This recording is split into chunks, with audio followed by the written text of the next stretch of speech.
Bom dia, boa tarde ou boa noite. Meu nome é Gabriel Silva e eu sou um dos apresentadores do AlciCast. Olá, gente. Bom dia, boa tarde, boa noite para vocês. Estou aqui na função de apresentador porque Clarinha nos deixou na mão, né? Ela simplesmente fugiu, né? Ela vai inventar algum atestado aí, qualquer coisa, mas ela fugiu, a verdade é essa, Verdade. tá? Mas enfim, eu tô aqui, tá? Meu nome é Pedro, professor deles e é isso. Bom dia, gente. Boa tarde, boa noite também. Pedro é engraçado, né? Que ele sempre muda de função. Uma hora ele tá de apresentador, uma hora ele tá de convidado. Coringa, Daqui a pouco.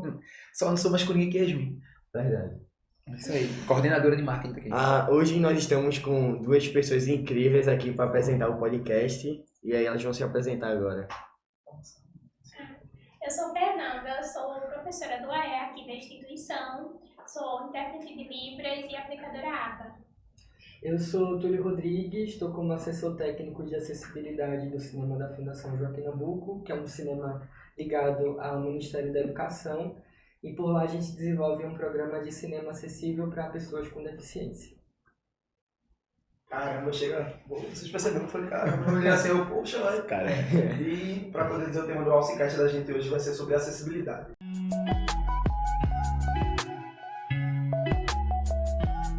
Maria Fernanda eu conheço, porque ela trabalha aqui na escola, como eu disse, estou conhecendo o senhor agora, e aí eu queria começar a gente falar um conceito de acessibilidade, porque eu vou falar na minha cabeça, realmente para mim existem vários conceitos. Tem a questão da acessibilidade de alunos atípicos nas escolas, também tem a questão da acessibilidade nas ruas, realmente, né, uma calçada, uma rampa, então assim, queria saber de vocês duas pessoas que trabalham na área, os conceitos realmente de acessibilidade. Rapidinho, só um negócio para depois, antes dele, é que tu falou que tu faz parte da fundação, aí eu fiquei meio curioso para saber. Só para tu dar uma explicaçãozinha, como é que funciona esse trabalho. Tá, mas tu pergunta, né?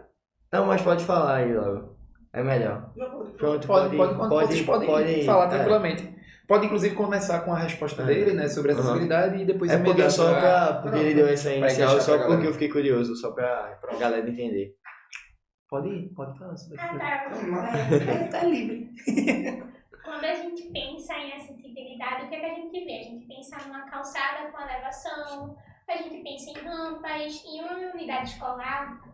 A acessibilidade é olhar o aluno como um ser individual e pensar, tipo assim, esse meu aluno, ele tem dificuldade de enxergar, então eu não vou deixar ele lá atrás, eu vou colocar ele na frente. Isso aí a gente já está praticando acessibilidade, é olhar o aluno como um ser individual, ver as suas dificuldades, compreender, até casos, por exemplo, já estamos praticando acessibilidade, temos um aluno que machucou a perna, ele não vai poder subir a escada, então a gente desce a turma para que aquele aluno tenha um bom desenvolvimento. Acessibilidade é olhar o ser como um individual.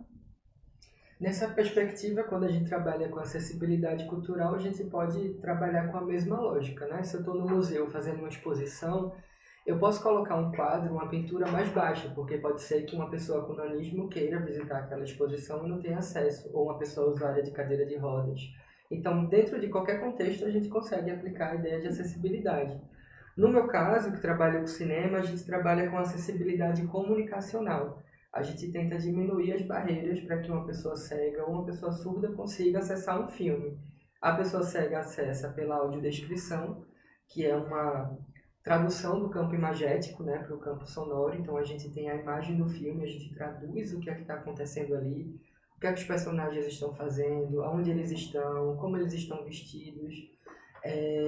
E essas informações vão dando conta de que uma pessoa cega ou com baixa visão possa acessar as imagens do filme. Caramba. E para a pessoa surda tem a Libras, né, a língua brasileira de sinais, que minha colega Fernanda é craque, pode falar muito melhor do que eu sobre ela. Já tu atuasse num processo de tradução? Atuasse foi ótimo, né? É atuar mesmo, né? Trabalhar. Eu entendi. Mas foi atuar. Em algum espaço de tradução simultânea, assim, e tal. Com audiovisual, não. Só carnaval, polos artísticos. A gente vai lá, dá a interpretaçãozinha. Você faz a sua parte, mas assim, é muito legal quando você tá... Eu nunca tive experiência no audiovisual, mas já tive com shows e eventos. É totalmente uma temática diferente, porque você se envolve com a música, você tem que interpretar a música em se envolver, e quando você vai para um ambiente mais formal, tipo uma Câmara de Deputados, ali você tem que ser muito mais rígida, tem que pensar no que você vai falar antes e trazer de uma forma, porque você interpretar Libras Não é só eu traduzir o que você está falando, eu tenho que entender e transformar. Eu não posso falar com um surdo assim, hoje eu vou para casa mais tarde. Ele vai demorar para entender, então eu posso falar, casa vou tarde. Isso é interpretação, é trazer um olhar que ele vai entender. Porque simplesmente se eu for só traduzir o pé da letra, muitas das vezes ele não pode entender. Só para colocar, porque eu trabalhei durante 3 anos no Museu de Ciências, né, que é o Espaço Ciência. E durante o meu período lá, a gente foi vendo algumas mudanças, por exemplo, mudanças relacionadas à tentativa de reduzir o capacitismo que o próprio museu aplica, já que o museu é do Estado, então vou trabalhar dessa forma porque, se é um espaço público, deveria ser um espaço abrangente, né, que se aplique a todos. E se trabalhava sempre com a perspectiva, e acho que isso envolve vários outros ramos, que é a chamada acessibilidade mínima, né? Por exemplo, você preenche com um elevador em um espaço que tem primeiro andar, mas você não preenche com outras linhas acessíveis para outras possibilidades, como por exemplo um leitor em braille, né? Você é como se, já cumpri aquela etapa, coloquei um elevador, já estou cumprindo. E lá no Espaço Ciência teve uma curiosidade muito legal que foi colocar algumas informações em braille, né, nas placas e tal, dos informativos, e quem estava tomando a atenção para aqueles espaços eram as pessoas não portadoras de deficiência, porque trabalhavam aquela situação como se fosse algo diferente, algo grandioso ali e tal, ou até mesmo como um artefato do museu. Como é para vocês estarem dentro, né, da área, né, estarem dentro desse processo e lidar com o fato de que para a população comum, e eu vou te chamar de população comum porque eu vou classificar como população média mesmo, enfim, que não se aplica na necessidade de aprender sobre o mais ou vive ali só naquele espaço, de como é lidar com essa galera, porque é como se vocês trabalhassem, por exemplo, já coloca vocês como as pessoas, nossa, como você é a pessoa mais mágica do mundo, quando na verdade você está cumprindo uma função dentro de uma profissão e tal. E só para não me estender muito, mas eu me lembro muito das Paralimpíadas de 4 anos atrás, quando Hipólito, que ela inclusive competiu nesse ano, ela estava na função de comentarista, né, porque ela estava vivenciando uma lesão, e aí ela falou, para de me chamar de especial, porque especial é aquela pessoa que compra uma pizza e leva no jantar da galera. Eu sou deficiente, sou portador de deficiência e tal, e o nome correto é esse mesmo. Não tem dificuldade. E aí, vocês devem lidar muito com essa ideia, né, de que o medinho de, não quero falar, pronto, aqui na escola mesmo, a galera tem dificuldade de chamar um aluno portador deficiente de deficiente, que é a nomenclatura. E aí, enfim, a pergunta se estende aos dois, quem se sentir podem responder, pode ficar à vontade. Quem começa? Joaquim Paul. Não, é isso mesmo, assim, a gente desenvolve um trabalho que é direito de um cidadão, né? Ele tem direito à educação, direito à cultura, direito ao lazer, direito à saúde, né? Então a gente está sendo só um agente, um mediador que está cumprindo esse papel. Somos trabalhadores da acessibilidade, de alguma forma, né? Então, é legal você falar isso porque a gente tem modelos de classificação da deficiência, né? O primeiro modelo é o caritativo, né? A ideia de entender que o que a gente está fazendo é caridade, por exemplo, né? Pelo contrário, a gente está recebendo para fazer o que a gente faz. A gente estudou para isso, a gente estuda, pesquisa, né? É um campo profissional que se abre, inclusive, para quem está ouvindo também, que está chegando perto, né, de fazer Enem, de entrar na faculdade e tal. A gente tem uma possibilidade, né, de trabalhar com acessibilidade. Isso é um campo que está se abrindo enormemente, e a gente não trabalha só com a educação. A acessibilidade está muito ligada à educação por questões óbvias, mas a gente pode aplicar acessibilidade a tudo, né? Que é o meu caso, por exemplo. A minha formação é cinema, não tem nada a ver com a educação. E eu trabalho com acessibilidade desde que eu me formei, né? Então estou há 10 anos trabalhando com isso especificamente. Claro que a gente tem ligações com a educação e é maravilhoso, né? A gente trabalha com escolas, inclusive, lá no cinema, entendendo o cinema como instrumento pedagógico também, mas a acessibilidade é muito ampla. Então tem sim esse caráter de achar que somos pessoas melhores por isso, Mas não tem essa, assim. A pessoa com deficiência é uma pessoa igual a outra. Tem pessoa com deficiência legal, tem pessoa com deficiência chata, tem pessoa com deficiência grossa, tem pessoa com deficiência simpática, engraçada, triste, enfim. Como qualquer É um ser pessoa. humano, né? Exatamente. E ser humanos somos falhos. Mas respondendo a sua pergunta sobre a dificuldade que a gente tem de dizer que uma pessoa é portadora, o que é que acontece?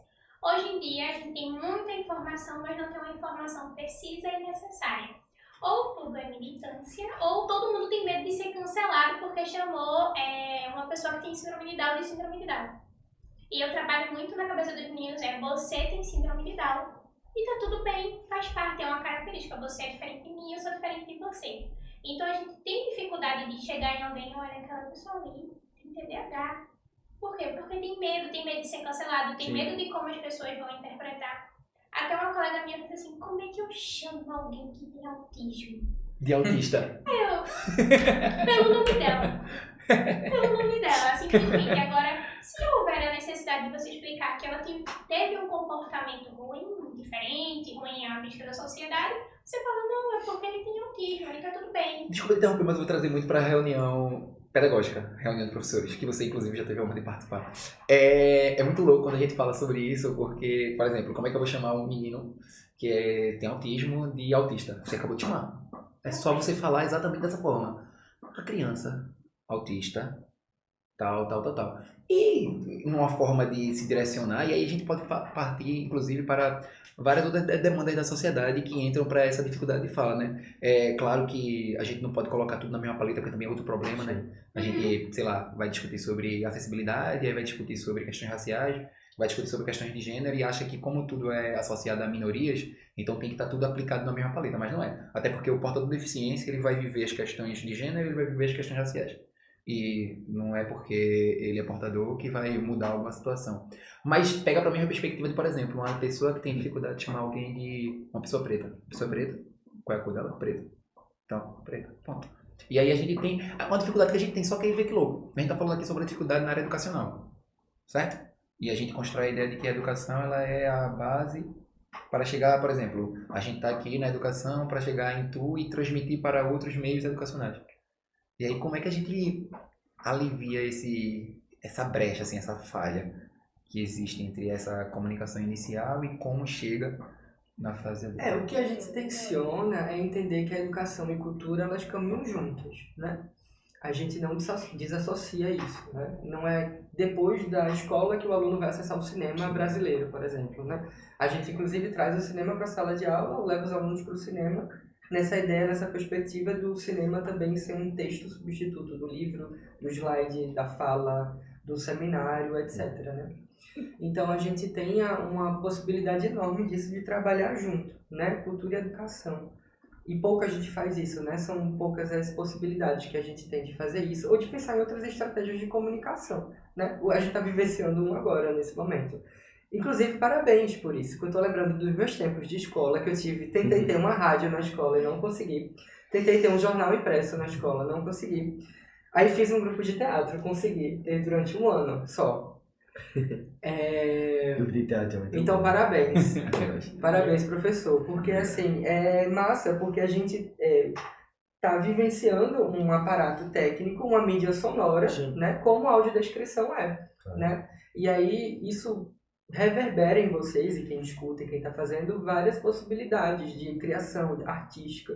Pode ser que vocês sigam carreiras completamente diferentes do que a gente está vivenciando aqui, mas isso colabora efetivamente para a carreira de todo Agora, mundo. só uma dúvida, rapidinho. É porque, por exemplo, eu acho que é mais preferido porque é a parte mais educacional, assim, de colégio e tudo, porque até entra para tudo também, porque a tecnologia ela surge também como questão de ser acessível para todo mundo, né? A questão de acessibilidade. E a gente vê que em muitos colégios existe a precarização dele em si. Aí eu queria saber contigo, como é que é o papel da tecnologia, tipo assim, dentro dos colégios para essas pessoas? Como é que funciona? É fundamental, porém a gente tem muita dificuldade de, tipo assim, tirar um aluno de sala de aula, eu até falei pra ele, não sou muito fã da educação formal, até porque eles aprendem a não brincar, não conhecer, saiu de sala pra ele, alguns desorganizam no caso dos autistas, mas quem tem TDAH é fundamental você sair de sala e trazer uma aula diferente. E a professores, eu sugeri, tem vários jogos interessantes. São sites que tem jogos de matemática, jogos de raciocínio lógico, jogos de português. Então, assim, tem muita coisa interessante que vai atrair eles. E também trabalhar em cima dos hiperfocos. Temos alunos que têm hiperfocos em treino, então eles sabem todos os tipos de número, coleção de treino. Então, a gente pode usar a tecnologia ao favor deles, trazendo com jogos, fazer eles elaborarem coisas. A gente tem um aluno específico que não sabe mexer com o computador. E a idade dele, que ele tem, todo mundo sabe mexer em computador, ele não sabe. Então a gente está trabalhando aulas funcionais para ele, levando ele sempre que pode, para ensinar. Então, assim, tecnologia é o fundamental. Até assim, temos aplicativos para falar com surdos em Libras. Eu conheço um amigo que ele vai, para todo lugar que ele vai lá no aplicativo dele, escreve, aí a pessoa vê, aí a pessoa vai, escreve, faz o sinal e vice-versa. Eu acho muito legal, realmente, a questão da tecnologia foi uma ótima pergunta, mas eu também ia falar sobre, porque a Jana ainda não está aqui, mas sobre a questão do acolhimento também. Porque eu concordo muito com o que o senhor disse sobre, realmente, a gente não está fazendo nenhum milagre, né? A gente está fazendo tipo a nossa parte, sendo que quando a gente para pensar quantas pessoas fazem essa parte, sabe? Porque eu acho que aqui perto da Unassal tem alguma instituição, tem alguma coisa que eu vejo que tem várias pessoas que vão lá com deficiência visual. Eu não sei ao certo o que Instituto de Cegos. Ah, sim. Ah, tá. E assim, eu já vi várias pessoas, e até eu mesmo já me disponibilizei querendo ou não, por mais que a pessoa já conheça o caminho, é sempre bom você ter alguém que possa ajudar também. Então assim, se você vê que realmente tem uma pessoa com deficiência visual, ela está indo atravessar a rua, você está vendo que o sinal está quebrado, por exemplo, ou que não tem a questão daquele poste que tem um botãozinho para poder a pessoa saber quando tem carro ou não. Então, assim, realmente, a pessoa não está fazendo nenhum papel extra, mas assim, são muitas poucas pessoas que se colocam naquele lugar. Aí, tipo assim, é um aluno, certo, do sétimo ano, que ele realmente estava com o pé machucado e não conseguia subir a escada. Então, colocaram a sala dele para o primeiro andar. Então, assim, é questão também do acolhimento. A pessoa vê, poxa, todo mundo também saiu da sala e para poder me entender, para que eu não tivesse que subir a escada. Então, realmente, é uma questão de também fazer a nossa parte. Mas eu acho que isso também pode entrar em questão de, tipo assim, não é que você está fazendo que você está sendo solidário, não. Com certeza. Você está fazendo algo que é básico, entendeu? Mas é quando você para pensar justamente, que são é um poucas pessoas que mínimo, fazem isso, é um mínimo. você- Até, por exemplo, vou entrar em outra proposta, quando você leva, por exemplo, a tecnologia para um espaço que é segregado da sociedade, você está fazendo o mínimo, porque todo mundo tem aquele direito, e aquele direito é básico. Ou seja, ele tem que ser efetivado. Não é que você está sendo solidário, você está ajudando aquela pessoa, não. Deixa eu comentar algumas coisas sobre isso. A primeira delas é que é massa, de fato, a gente tentar prestar serviço, auxílio, ajuda a uma pessoa com deficiência, né? Mas sempre a gente tem que ter esse respeito de perguntar se ela quer ajuda, né? E Não vou entender chegar- quando ela nega. Exatamente, não chegar pegando no braço achando que você vai ajudar e também quando ela negar não achar que ela é grosseira, né? Tá tudo bem, ela sabe o que ela tá fazendo Até ali, porque né? muitos copiam, eles sabem de cor, até o barulho do sinal abrir. Então, Sim. tipo assim, ele já sabe. Então, se você chegar às vezes pra se oferecer e ele não quiser, é porque ele já sabe pra ele tá E também tranquilo. tem até a questão também de idosos, por exemplo, minha avó, se eu pedir para eu falar, vó, vem aqui comigo, ela vai ficar com raiva porque ela vai falar que ela consegue fazer aquilo sozinha. A busca da entendeu? independência. Justamente. Exatamente. A segunda coisa é que é massa essa questão dos aplicativos, né? Por exemplo, é um aplicativo que faz essa mediação de uma pessoa surda falar com uma pessoa ouvinte, né? Ele resolve um problema ali, mas a gente precisa complexificar isso também, né? A gente vive numa sociedade, num país que tem uma língua oficializada para além do português, que é a Libras, né? Quais espaços estão ensinando Libras no nosso país? Então, assim, a comunidade surda é uma comunidade estrangeira no próprio país. Ela fala uma outra língua que ninguém não se conecta. Então, não é só uma informação de onde fica o banheiro. É de serviço à saúde, de serviço à política do país. Então, assim, durante a pandemia, como é que a comunidade surda estava quando a gente tinha várias regras e atualizadas a cada semana, que não podia pegar na maçaneta, que tinha que usar álcool, que tinha que fazer isso, que tinha que fazer aquilo. Então, a gente tem um gap de comunicação com a comunidade, com brasileiros morando no nosso país, com os mesmos direitos que qualquer outra pessoa.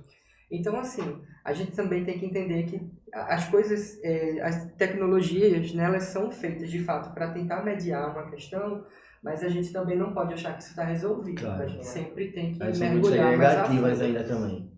Que surge, tipo assim, eu acho que ela surge com o papel de ajudar, mas ela ainda é muito segregativa, É, entendeu? porque a ideia é que tudo comece a ser feito quando as coisas são pensadas de forma acessível. Sim, Né? justamente. Se a gente tivesse num ambiente escolar completamente acessível, o aluno que não tivesse possibilidade de subir escada, ele ia continuar subindo no primeiro andar, porque ia ter um elevador, plataforma, qualquer outra coisa Justamente. parecida. Não ia tirar uma turma toda a realocar para outro espaço. Né? Então, vai chegar um aluno usuário de cadeira de rodas, ele não pode acessar, muda toda a turma, etc. Então, isso é um problema estrutural. Sim. Né? Quando a gente vai construir um prédio agora, a gente tem toda a regra de Tem a acessibilidade. obrigatoriedade. Né? Então, assim, aos poucos as coisas vão se Vão- modificando. Só que, infelizmente, são necessárias leis de aplicação Isso. para poder elas serem seguidas, não por uma questão de respeito. Quando tu colocou a situação sobre os surdos, eu acho muito impactante assim, algumas relações, porque eu sou da educação, né? Eu fiz licenciatura e a gente tem a cadeira de Uhum. Libras obrigatória, né? Não é uma eletiva, é uma cadeira obrigatória. Só que é uma cadeira que vê dentro da própria instituição, eu fiz na Universidade Federal, ou seja, espaço conceituado, blá blá blá. Mas a valorização daquele momento, daquela aula, é totalmente descaracterizado. É mais valorizado, por exemplo, o curso de inglês que é pago depois, né? Ou Uhum. então o curso de inglês que é feito na própria federal, porque a federal ela proporciona. O curso de francês ou o curso de espanhol, porque vai te ajudar na academia, blá blá blá. Mas o curso de Libras, que a gente aprende inclusive como segunda língua do Brasil, inclusive é importante que entenda isso. É segunda língua do Brasil, né? É língua brasileira, né? Então assim, o cara nos Estados Unidos ele não fala Libras, né? O cara nos Estados Unidos ele fala a língua Aí, deles. sim. E aí são outras questões. E nessa mesma perspectiva, né, eu tenho uma informação que eu acho que, enfim, ela foge um pouquinho, mas entra nessa linha porque bate como curiosidade, que é o fato de agora a gente ter tido a Paralimpíada, e a Paralimpíada ela não ser para surdos, né? Você tem os Jogos Olímpicos surdos, né, que acontecem em outro momento, em um outro local, assim, se coloca no mesmo local, mas são outras datas, mas não tem visibilidade, né? Você passa a saber por uma questão de Eu curiosidade, não sabia de também. você pesquisar e tal, porque realmente, porque não tem mensagens sonoras, mensagens de Libras durante os jogos, né? Você não tem nenhum comunicador, nada do tipo. E aí você faz, gente, sério que não tem nenhum surdo aí? Os surdos, eles competem ou nas Olimpíadas, ditas como Olimpíadas, né? Ou eles competem na categoria, né, de Olimpíadas exclusivamente para surdos. E eu acho isso muito assim, inclusive a palavra está errada aqui porque eu sou professor, mas porque são espaços em que a gente discute, por exemplo, a Paralimpíada para o Brasil, ela traz medalha pra caramba, certo? Mas um filme sobre um paralímpico tem que falar sobre o coitadismo ao invés de falar como seria para o cara que só apenas lutou como qualquer outro atleta para poder chegar lá. Ou um vídeo que fique divulgado sobre o Paralímpico vai ser o quê? O cara que é muito forte e vou testar se eu consigo fazer isso. Né? Tipo, poxa, como é que ele consegue fazer isso se eu, sei lá, vendo, não consigo? E aí a gente tem essas caricaturas, né, que são colocadas e tal, e dentro do nosso campo educacional não se trata dentro do campo profissional, você enfrenta, mas dentro do campo social só se mantém, né? E aí eu acho isso muito, muito triste e pesado e enfim, esse espaço aqui é um espaço de diálogo justamente para que, pelo menos neles dois que estão aqui, né, nos bastidores, acumulem essa informação, né? A gente trabalha com a ideia de eu odeio esse trabalho de formiguinha, essa palavra trabalho de formiguinha, eu odeio. Sim, tipo, eu sei que é uma pauta de educação, assim, que a gente faz um trabalho de formiguinha, porque a gente tá indo um a um. Mas a gente não fala para um, a gente fala para muitos. Então o importante é que essa formiguinha fosse muitos, e que o que não entende fosse um. Mas a gente ainda continua, né, nessa sociedade que tem uma lógica muito fácil. É muito fácil para alguém que não tem deficiência vivenciar os espaços. Então, se para ele já tá todo de banho, que continue desse jeito. Agora, só porque temos horas, né? Só para finalizar, gente, queria fazer uma pergunta para os dois, assim, aí cada um responde individualmente. Eu falei É que, não, normal, Pedro, acontece. Que é tipo assim, a gente vê muitos problemas assim, em relação a essas situações, sendo que é algo que vai ser solucionado, que possa ser solucionado. Aí eu queria saber com vocês, como é que a gente pode ajudar a solucionar esses problemas, essas entraves, né? Que nem usa na redação. Eu falo bonito, pô. Sinônimos, ó.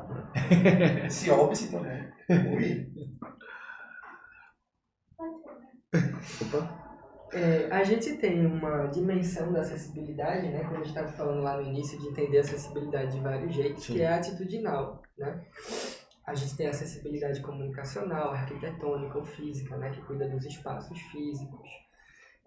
Acessibilidade metodológica, enfim, várias frentes, né, em relação a isso. Uma delas é a atitudinal, né? Tá a ver com nossas atitudes perante uma pessoa com deficiência.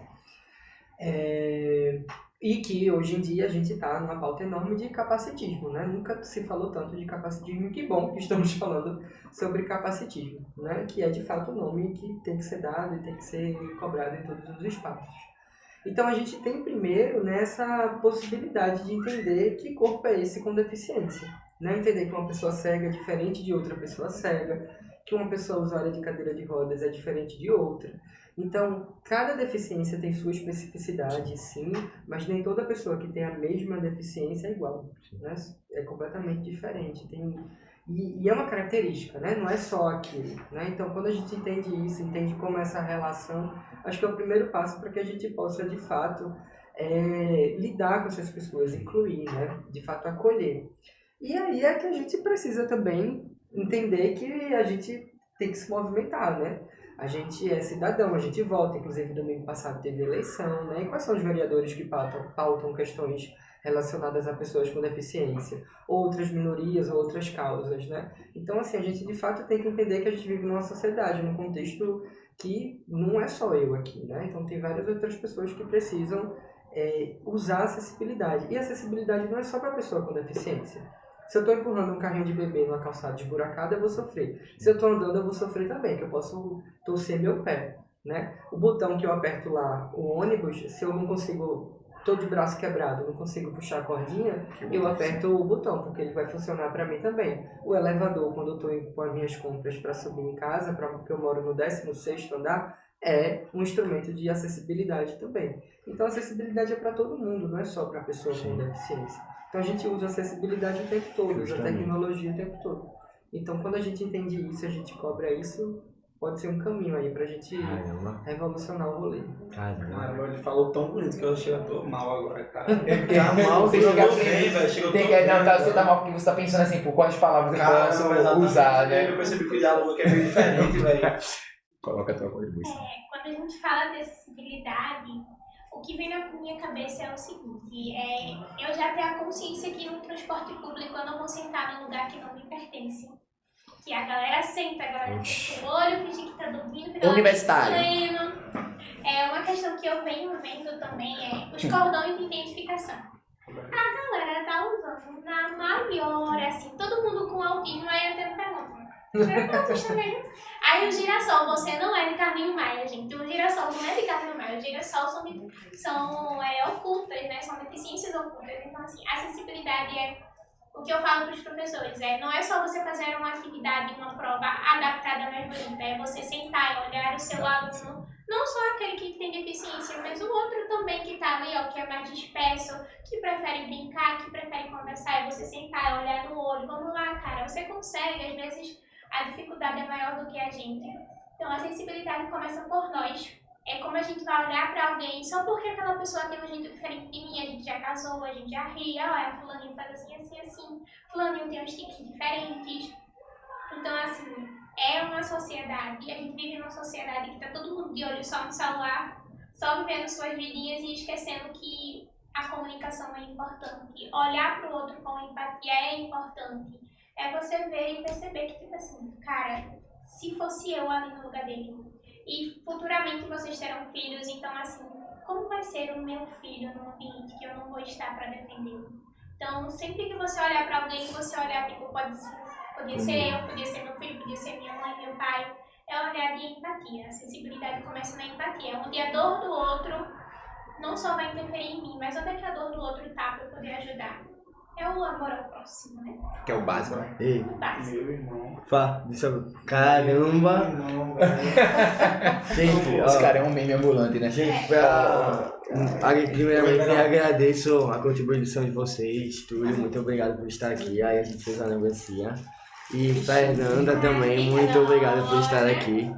É um prazerzão, realmente. De verdade mesmo, é um prazer estar com vocês aqui. Espero que a gente consiga ter mais horários, ter mais disponibilidade de podcasts com vocês, porque a contribuição de vocês aqui foi grande. Desculpa até mesmo eu estar meio calado assim, porque estavam falando tanto. É sério, porque eu acho que, assim, o vídeo de vocês é muito melhor, entendeu? Com certeza. Que até eu tô aprendendo aqui, junto com vocês. Então, assim, Gostei de realmente botar é uma Não, até... É, Faço da verdade, palavra. parece que eu era o... Ó, deixa eu só colocar uma seriedade aqui rapidinho.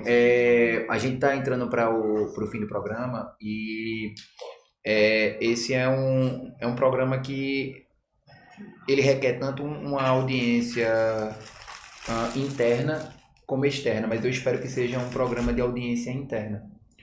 É um programa em que fala muito por espaços que a gente ocupa, é um programa em que a gente costuma muito falar, mas a gente esquece do fazer, né? A gente está no espaço educacional, é um espaço, por exemplo, onde a gente tem alunos que são chamados de atípicos, né? A gente tem alunos portadores de deficiência e a gente tem dificuldade de se comunicar com eles ainda. Inclusive, a gente ainda tem uma discussão bem ridícula, que é transformar a ideia de que determinados espaços que têm uma presença do atípico, elas constranjam o espaço de quem não tenha nada. E são informações totalmente contraditórias com o processo, né? Porque quando a gente fala sobre educação, a gente está falando sobre como a gente aproxima. Tanto é que é uma discussão que eles aprendem em qualquer aula de redação, quando eles têm que diferenciar igualdade, equidade e inclusão, não é?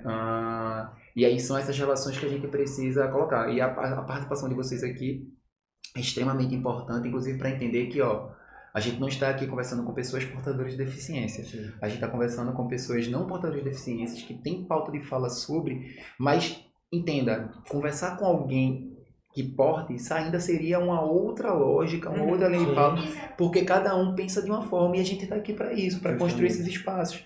Inclusive, eu creio que o aluno que vivencia um espaço com alunos distintos, como o espaço coletivo externo ele se produz melhor, né? Então, que os espaços eles sejam homogêneos, que os espaços eles sejam para todos. Sim. Então, obrigado mesmo pela participação de vocês. Obrigado mesmo. Eu não vou falar mais nada também, né? Já falaram tudo, já tem tudo pra falar. De verdade. Agradeça. Tá, mas eu primeiro vou agradecer a vocês, porque realmente foi muito interessante. E a gente se colocou nesse lugar de escutar mesmo, porque, assim, não dizendo que é uma coisa besta, mas sim, são coisas pequenas, como, por exemplo, o negócio do ônibus. Você vê que as pessoas sentam ali, então assim, realmente foi muito interessante esse podcast. Não ajudou apenas, Pedro falou, né, nós os quatro alunos aqui presentes, mas como outras pessoas que estão escutando, né? Pois é, tem um ponto interessante, é o seguinte, né, que tem uma questão muito importante nisso tudo, que o tema da redação do Enem 2019 foi sobre democratização do cinema. É o que a gente faz atualmente. Então, assim, é um tema que está atual, né? Foi por causa das nossas ações aqui no Recife, inclusive, que isso tomou uma proporção grande, porque a gente já tem uma aplicação desse modelo de cinema acessível. Se tornou o tema do Enem, que vocês estão perto de fazer, né? Então, assim, é uma discussão atual, né? A gente tem isso muito forte. A Paralimpíada acabou de acabar, inclusive, também. E traz essa discussão social muito forte que da inclusão da pessoa com deficiência, né? E eu endosso isso. Vocês deveriam fazer um episódio com pessoas com deficiência, porque aí são outras vivências, né? A gente aqui fala, inclusive, no âmbito profissional, porque a gente trabalha com acessibilidade, né? Mas quem vive é outro contexto e o lugar de fala é completamente diferente. É verdade. A gente... Eu ia continuar, mas tá bom. A fazer agora os agradecimentos finais, que são as outras pessoas que participam também da nossa sala do terceiro ano. Os produtores José, Túlio e Yuri, os escritores Emily, Matheus e Pedro Henrique, a parte técnica, né, que é João Azevedo e Iris, a parte do design, que é Renan, Giovana e Laila, a parte da divulgação, que são as duas Júlia Beatriz e Júlia Santiago, e a administração, que é Lara. E novamente, gente, muito obrigado por estarem E um aqui. agradecimento à Janaína que não pôde estar aqui. Foi, verdade. Muito obrigado por estarem aqui de novo. E claro, né? Também é bom lembrar, claro. Não, Clara fugiu. Tchau. Sigam a gente aqui embaixo, né, João? É isso mesmo. Dê o like.